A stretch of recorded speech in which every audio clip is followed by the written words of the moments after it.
He was there in the darkest of times, the toughest days, and for decades he traveled thousands of miles to make sure that victims of mass shootings were remembered with those beautiful handcrafted wood crosses.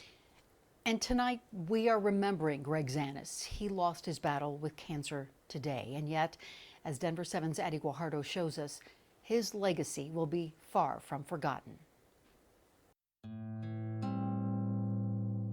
A deep faith fueled Greg Zanis,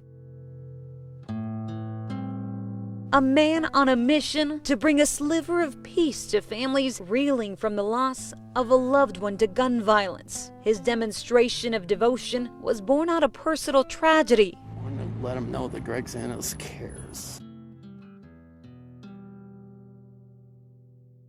In April of 1999, tragedy struck Colorado. Zanis handcrafted each cross for the victims of the Columbine shooting. 13 years later, Second time. he found himself in Aurora, honoring the victims of the theater shooting, including the son of Tom Sullivan. This is my son, Alex. He was 27 years old. It gave the community a place to center their grief, and that really was important. And so was his message. It says, Alex, I hope you can meet me someday in heaven. Love, Greg Zanis, 7/20/2013.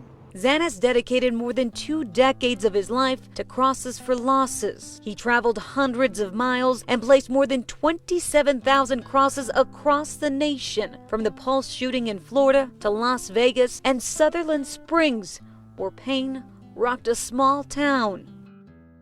Last year, Zanis arrived before the sun rose in El Paso, where he described his mission as dreadful and pushed for love and peace. That year, he retired. On Monday, Zanis lost his battle to cancer. Just days after his family invited the community to drive by. Love your brother. Amen. Love your neighbor. A man that gave so much isn't forgotten.